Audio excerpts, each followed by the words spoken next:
오늘 하나님께서 저와 여러분에게 주시는 말씀은 출애굽기 10장 1절에서 11절 말씀입니다.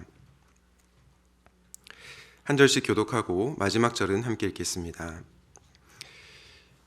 여호와께서 모세에게 이르시되 바로에게로 들어가라. 내가 그의 마음과 그의 신하들의 마음을 완강하게 함은 나의 표징을 그들 중에 보이기 위함이며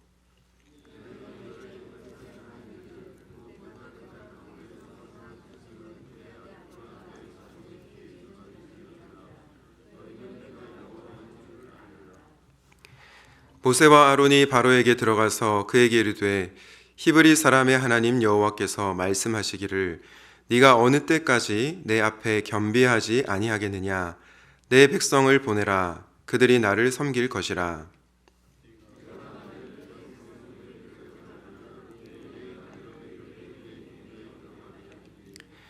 메뚜기가 지면을 덮어서 사람이 땅을 볼 수 없을 것이라. 메뚜기가 내게 남은 그것 곧 우박을 면하고 남은 것을 먹으며 너희를 위하여 들에서 자라나는 모든 나무를 먹을 것이며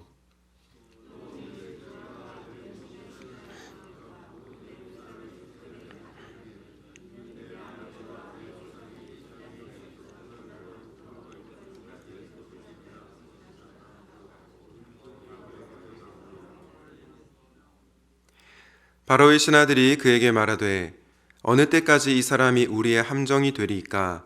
그 사람들을 보내어 그들의 하나님 여호와를 섬기게 하소서. 왕은 아직도 애굽이 망한 줄을 알지 못하시나이까 하고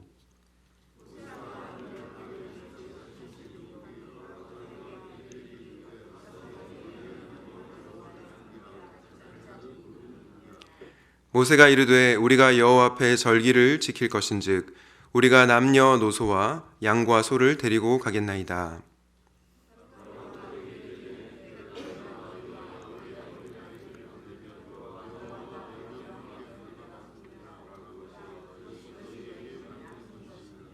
함께 읽겠습니다. 그렇게 하지 말고 너희 장정만 가서 여호와를 섬기라. 이것이 너희가 구하는 바니라. 이에 그들이 바로 앞에서 쫓겨나니라. 아멘. 5월 목자 기도회에 오신 여러분을 주님의 이름으로 환영하고 축복합니다. 이 기도회 시간을 통해서 주님과 깊이 교제하는 복된 시간이 되시면 좋겠습니다. 오늘은 예배 가장 고귀한 시간 낭비라는 제목으로 하나님 말씀을 전하도록 하겠습니다. 여러분, 하나님을 안 믿는 사람들, 교회 다니지 않는 비신자들은 주일에 예배에 가는 저와 여러분을 보고 어떤 생각을 할까요? 아마 시간 낭비를 한다고 생각을 할 것입니다. 왜냐하면 주일에 예배 드리지 않고 공부하면 더 많은 공부를 할 수 있다고 생각을 하기 때문이죠. 주일에 사업을 하면 더 많은 돈을 벌 수 있다고 생각을 하기 때문입니다. 또한 주일에 예배 드리지 않고 쉬거나 놀러 가면 월요일을 상쾌한 아침으로 맞이할 수 있다고 생각을 하기 때문이죠. 그래서 매주 주일 예배를 드리는 저와 여러분이 도무지 이해가 되지 않는 것입니다. 저들은 왜 저렇게 시간 낭비를 하는 거야? 이런 생각을 하고 있을 것 같습니다. 사실 이런 관점에서 보면 예배는 시간 낭비라고 표현할 수 있을 것 같습니다. 그런데 여러분, 예배의 자리는 어떤 자리입니까? 예배의 부름 때 사회자가 항상 고백하는 것처럼 예배는 세상에서 가장 존귀한 자리입니다. 이 세상 그 무엇과도 그 누구와도 바꿀 수 없는 자리가 바로 예배의 자리라는 것이죠. 그래서 마르바던이라고 하는 여성 신학자는 예배를 이렇게 정의합니다. 고귀한 시간 낭비다. 저는 이 정의에 한 단어를 더 붙여 예배를 이렇게 표현하고 싶습니다. 예배는 가장 고귀한 시간 낭비다. 세상 사람들이 생각하는 손익의 관점에서 보면 예배는 시간 낭비라고 말할 수 있을지 모르겠습니다. 그러나 하나님을 믿는 우리의 관점에서 예배는 살아계신 하나님을 만나는 자리요, 저와 여러분의 삶이 변하는 자리이기 때문에 절대 시간 낭비라고 할 수 없습니다. 이런 점에서 저는 여러분들이 예배의 자리를 절대 타협하지 않으면 좋겠습니다. 특별히 우리 목자님들은 어떤 상황에서도 예배를 소중하게 여기시는 분들이 되시면 좋겠습니다. 왜냐? 예배를 통해 하나님께서 여러분들에게 힘을 공급해 주실 것이고 그 힘과 능력을 받게 될 때 목장을 잘 섬길 수 있기 때문입니다. 그러므로 예배에 삶을 거는 목자님들 되시기를 예수님의 이름으로 축복합니다. 예배는 왜 가장 고귀한 시간이며 가장 고귀한 자리일까요? 그 이유를 함께 묵상하려고 하는데요. 가장 첫 번째 이유는 바로 우리의 강팍해진 마음이 깨지는 자리이기 때문입니다. 저와 여러분의 강팍해진 마음이 깨지는 자리가 바로 예배의 자리라는 것이죠. 아무리 강팍하고 완악한 사람이라고 하더라도 계속해서 예배의 자리에 있을 때 그 마음이 부드러워지는 것을 경험적으로 알 수 있습니다. 여러분, 왜 바로와 그의 신하들의 마음이 강팍해졌던 것입니까? 그 이유는 그들이 하나님을 예배하는 일에 실패했기 때문입니다. 하나님을 섬기지 않고 자신을 섬겼기에 강팍해진 마음이 여전히 유지가 되었던 것입니다. 출애굽기 10장 1절 말씀을 다시 한번 보겠습니다. 우리 같이 한번 읽어보실까요? 시작.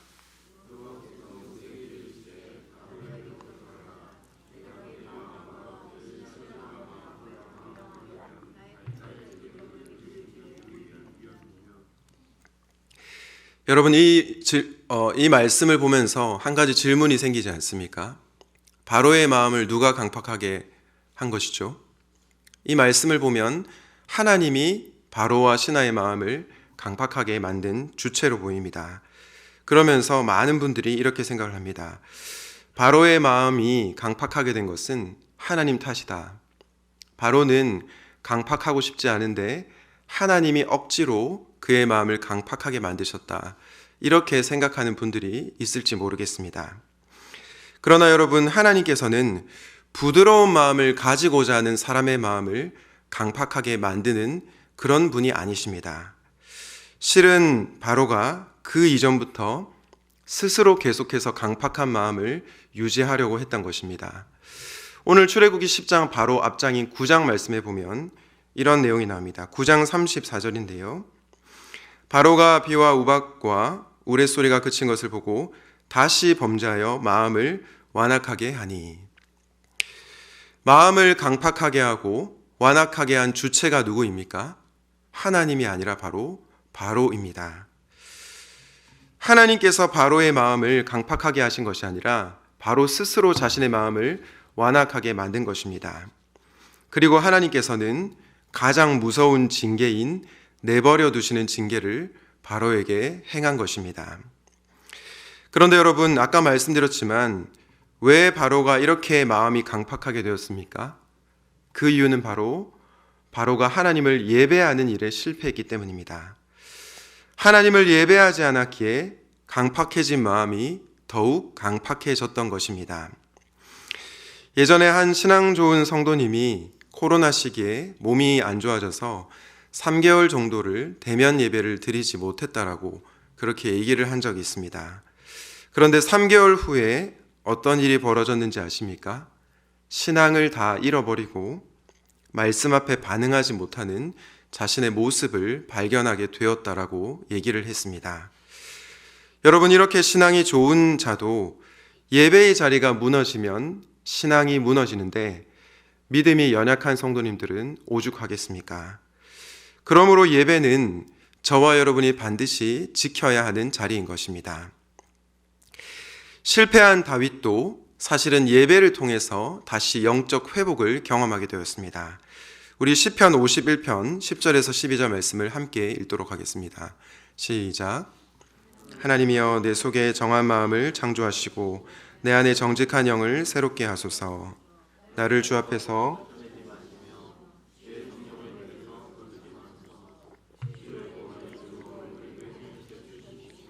자원하는 심령을 주사 나를 붙드소서. 이렇게 상한 심령으로 예배하는 다윗을 하나님께서는 회복시켜 주셨습니다. 강팍해진 마음이 깨어지고 부드러운 마음이 되어 하나님과 다시 깊이 있게 교제하는 복된 은혜를 누리게 된 것입니다. 그러므로 예배는 이 세상에서 가장 고귀한 시간이라 할 수 있습니다. 간절히 바라기는 예배의 현장에서 여러분의 마음이 부드러워지는 은혜가 있으시기를 예수님의 이름으로 축복합니다. 예배는 가장 고귀한 시간 낭비라는 제목으로 말씀을 전하고 있습니다. 여러분, 예배는 왜 가장 고귀한 자리일까요? 두 번째 이유는 그 자리가 바로 살아계신 하나님을 만나는 자리이기 때문입니다. 사랑하는 여러분, 여러분은 하나님을 만나기를 원하십니까?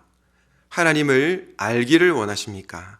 그렇다면 절대로 예배의 자리를 이탈하지 마시기 바랍니다. 왜냐? 우리는 예배 가운데 하나님의 임재를 경험하고 그분을 경험적으로 알게 되기 때문입니다. 요한복음 4장 24절 이렇게 말씀합니다. 하나님은 영이시니 예배하는 자가 영과 진리로 예배할지니라. 여러분, 우리는 영이신 하나님을 어떻게 만날 수 있습니까? 바로 예배의 자리에서 만날 수 있습니다. 그래서 성경은 영과 진리로 마음과 정성을 다해 하나님을 예배하라고 권면하고 있는 것입니다. 출애굽기 10장 2절에 보면 이런 말씀이 나오는데요. 내게 내가 애굽에서 행한 일들 곧 내가 그들 가운데서 행한 표징을 내 아들과 내 자손의 귀에 전하기 위함이라. 너희는 내가 여호와인 줄을 알리라. 여러분, 이스라엘이 여호와를 알게 되리라 라고 하는 말씀은 여기에서 처음 나오고 있습니다. 지금까지는 어땠습니까? 여호와를 알리라 라고 하는 이 대상은 누구였냐면 바로 바로나 애굽 사람들이었습니다. 그러나 이제는 이스라엘 백성이 그 대상이 되고 있습니다.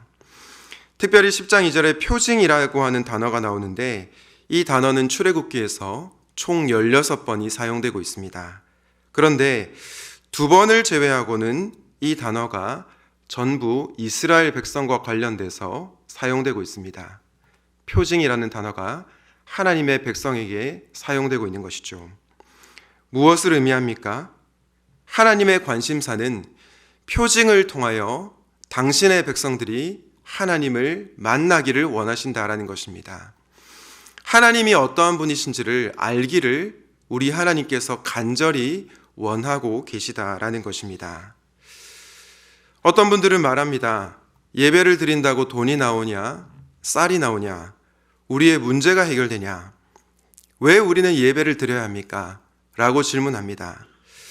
여러분, 이런 관점은 예배를 어떻게 보는 관점입니까? 효율과 생산의 관점으로 예배를 바라보는 것입니다. 우리가 예배하는 하나님을 마치 자동 판매기처럼 이해를 하고 있는 것입니다. 내가 동전을 넣으면 음료수가 나와야 하는 것처럼 내가 하나님을 두드리고 또 기계적으로 그 하나님께 뭔가를 얻어내려고 하는 그런 관점으로 예배를 드리는 것입니다.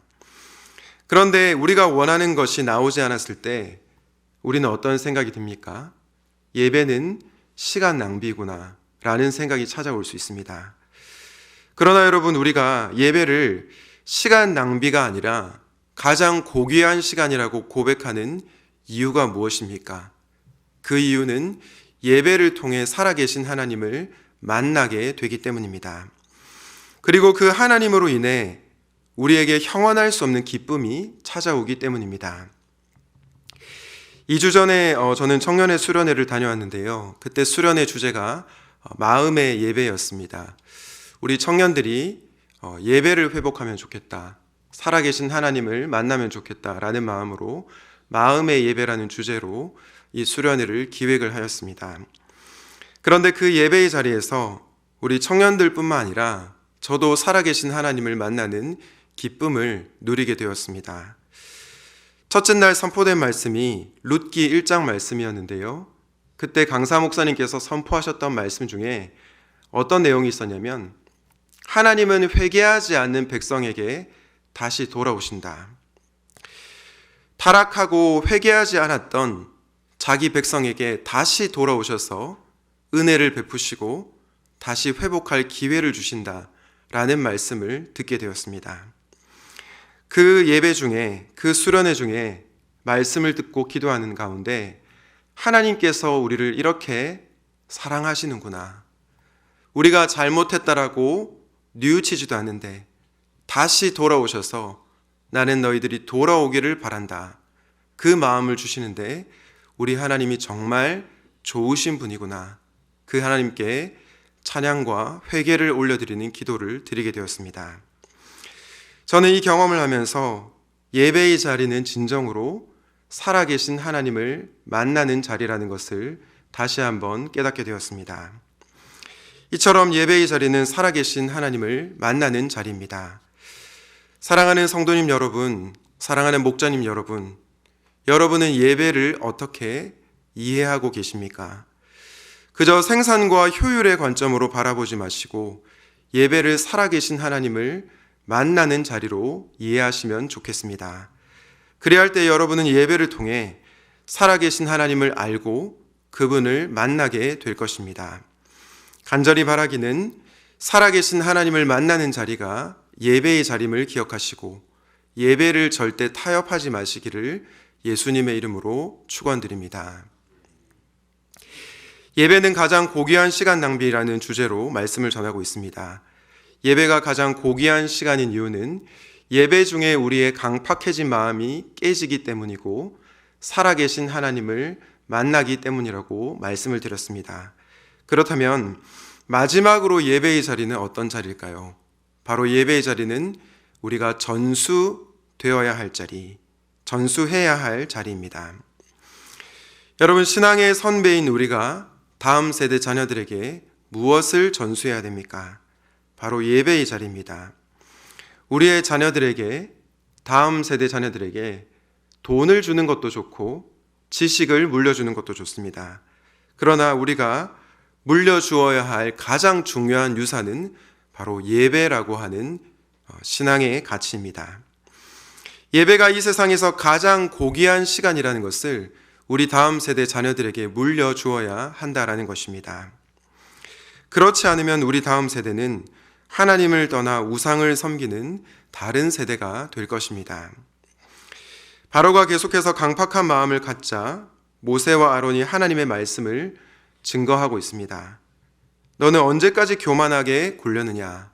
너가 그렇게 계속해서 교만하게 있으면 메뚜기 떼가 들어가서 모든 것을 먹어치울 것이다 라고 메뚜기 재앙을 경고합니다. 이에 대해서 바로의 신하들조차 바로에게 하나님의 백성들이 예배할 수 있도록 하자라고 얘기를 합니다. 그러나 여전히 완악하고 강팍한 마음을 가진 바로는 그 제안을 거절합니다. 그러면서 뭐라고 얘기합니까? 우리 출애굽기 10장 10절과 11절 말씀을 같이 한번 읽어보도록 하겠습니다. 시작.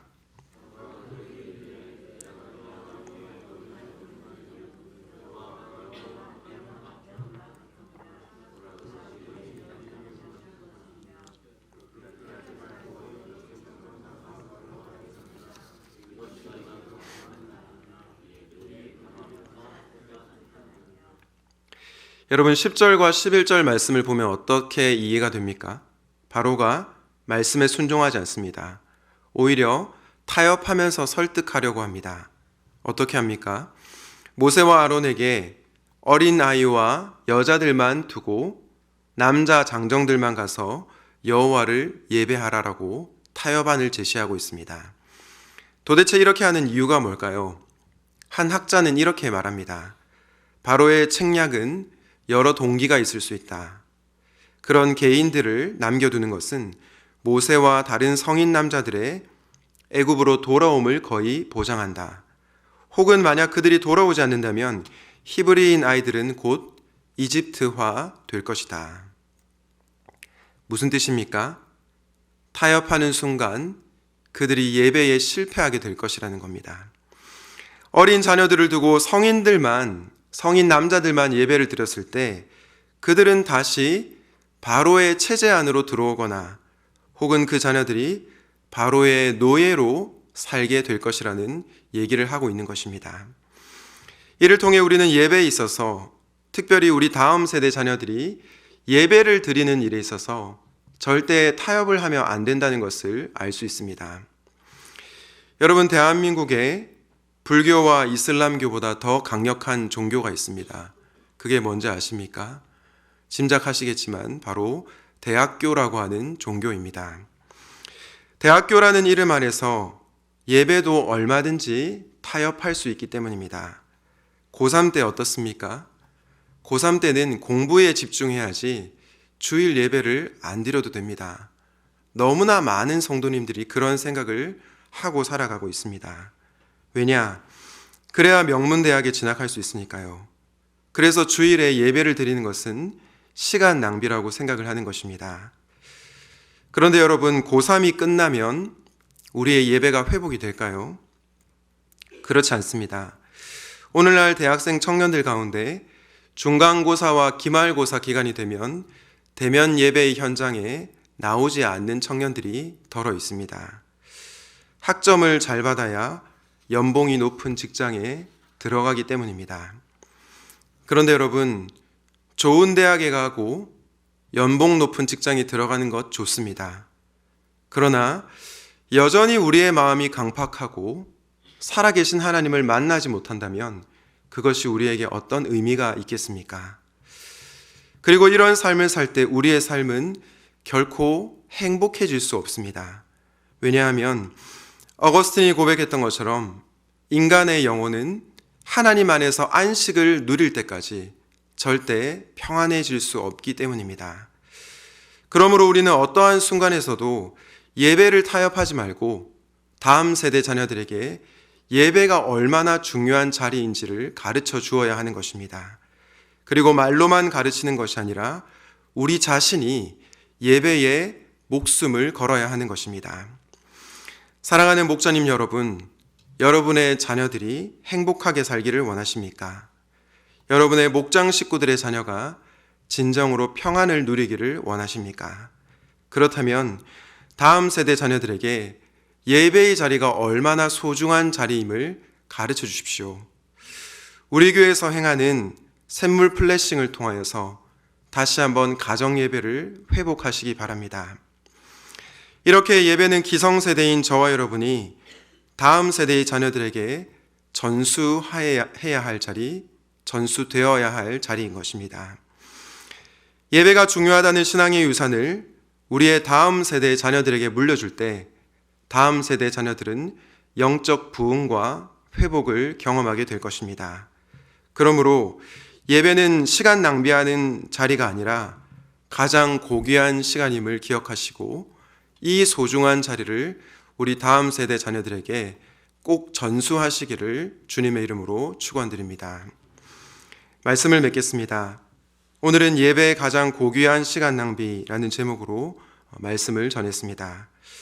오늘날 많은 믿지 않는 분들이 예배를 시간 낭비하는 것이라고 이해를 합니다. 그러나 우리는 그렇지 않다는 것을 압니다. 왜냐?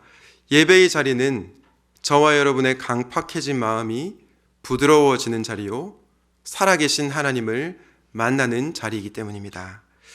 이 사실을 기억하시고 어떠한 상황에서도 대면 예배의 자리를 결코 타협하지 않는 저와 여러분이 되시면 좋겠습니다.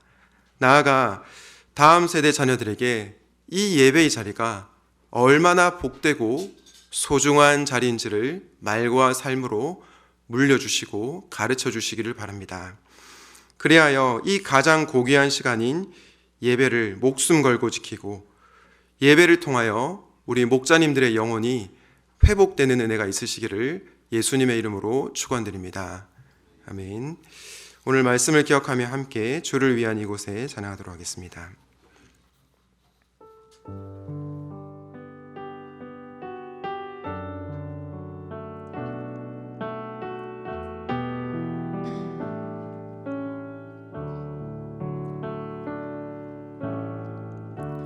주를 위한 이곳에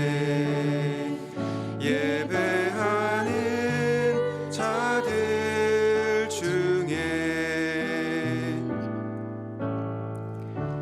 주가 찾는 이 없어 주님께서 슬퍼하시네.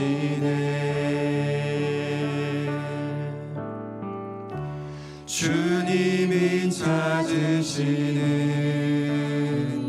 그 한 사람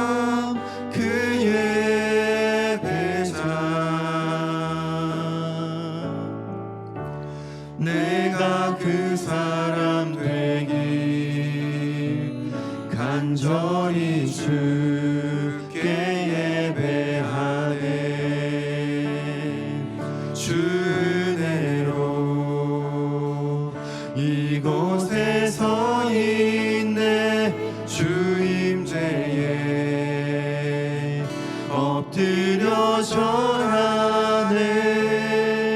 그 어느 것도 난 필요 없네. 주님만 경배해. 주 은혜로 이곳에 서 있는 주 임재에 엎드려 절하네. 그 어느 것도 난 필요 없네. 주님만 한 번 더 찬양하시겠습니다. 주를 위한 이곳에, 주를 위한 이곳에 예배하는 자들 중에 주가 찾는 이 없어. 주님께서